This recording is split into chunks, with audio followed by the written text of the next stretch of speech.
So we have many problems to address mental health issues, and the World Mental Health Report in 2022 indicated that we have 4 major gaps. The first one is information gap. So we have incomplete data and lack of research. The second gap is governance, then we have resources, and we have service gaps. In this presentation today, we are talking about information gaps. So in Brazil, we have, as many other countries, we have 2 major information gaps, and the first one is regarding primary data, because we don't have a nationally representative survey assessing the prevalence of mental health disorders as by understood as their diagnosis. We have surveys evaluating the diagnosis of substance use disorders, as the one we conducted in Fiocruz, but we still are waiting and actually working on one huge nationwide survey. The second gap is regarding secondary data, because in Brazil we have several public available health information systems, but we still have difficulties in integrating, processing, analyzing, and presenting data. And these difficulties make the leaks in decision-making, policy implementation, and public policy monitoring. So, trying to bridge some of these gaps, we make a partnership with the data science platform Applied to Health. And if something is going wrong, everything is on Marcel. Thank you. And so we did that partnership and use data science for integrating, optimizing, and presenting mental health indicators to mental health surveillance at the public health level, and in a way that is transparent, reproducible, and systematized. And you can find our platform in this link or using the QR code.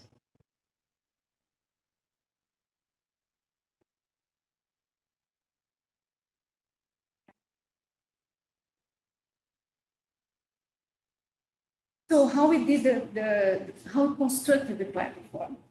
We made a project with 6 major steps, and I'm talking about first, second, 5, and 6, and I believe Marcel is going to talk about Essa structure. So our first step was a huge literature review where we worked and looked at different international indicators that would be useful to monitor the mental health of the adult population, specifically on mood disorders, which are depression and bipolar disorders, anxiety, alcohol and drug use, schizophrenia, and suicide attempts. With this review, we compiled 182 indicators that we grouped in 11 areas, and those are mortality, public policies, outpatient care, treatment quality, and many others. So after selecting and finding these indicators, we went for research, which information we have in Brazil that for calculating indicator. And then we had to explore in the beginning 70 indicators because we don't have population. And at the end, it was possible to calculate 40 indicators, and we considered that 18 were priorities and 8 social determinants of health, which is 26 indicators. So we grouped those in 4 major areas. And the first is mortality and morbidity, which is mainly hospitalizations, then health services, and finally social determinants of health. And each one of those areas and indicators are constructed profiting from different data sources and that are integrated mainly with the National Statistics Service, the INRIA, and the Ministry of Health. Then we define each one of the indicators and the data sources in order to be reproducible for anyone.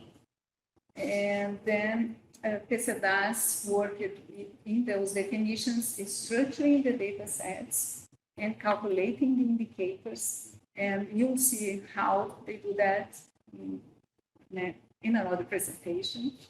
And after that, we validate all the results. So for each one of the indicators, we evaluated a random sample of the results by year, region, and state in Brazil.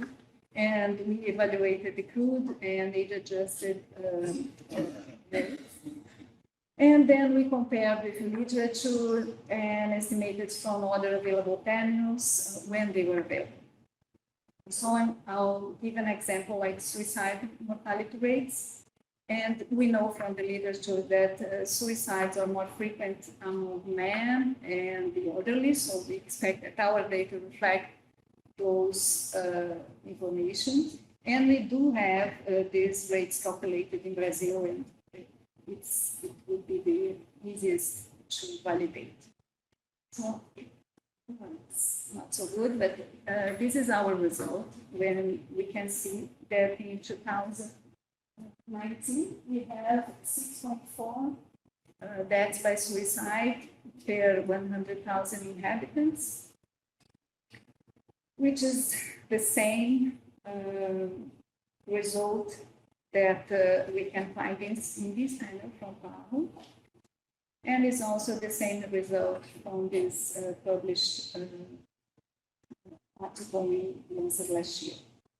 So we were very confident that our results and our calculations then were correct.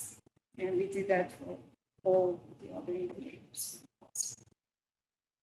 And this is the platform, I believe. I'm afraid of trying to access the link. And everything goes wrong, but I can't. Go wrong. So I made a small video so we can see the indicators. Now we can select.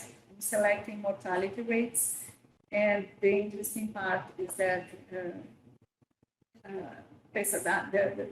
program is at this time going to data set, calculating and providing us the dashboards and estimates that we want to see.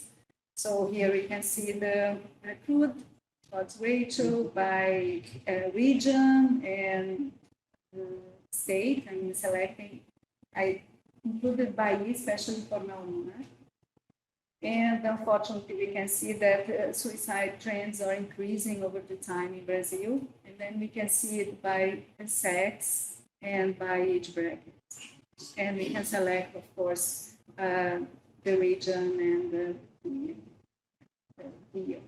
And then we can also see the definitions to reproduce the indicators.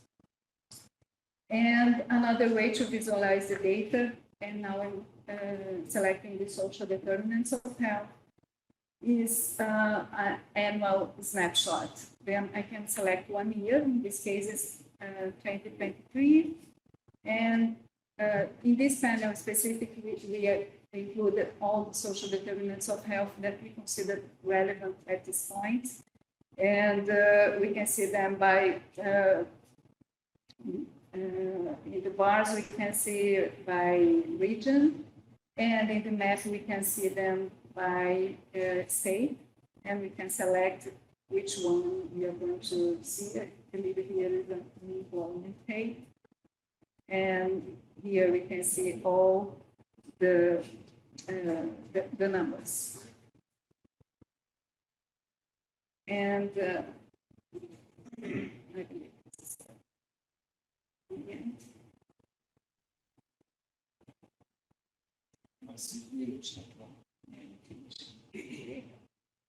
So, beyond public health surveillance and mental health surveillance, and the many possibilities that we have for data analysis, including machine learning or other models, it's important to present mental health data in a clearly and interactive way to shed light on this major public health problem.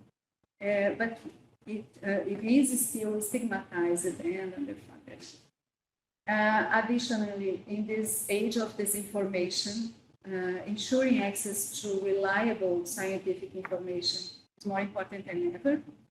And data science may be an important ally in this realm. And finally, I'd like to thank the amazing team that's behind this work, our funding, and I always finish saying that there is no health without mental health. And thank you very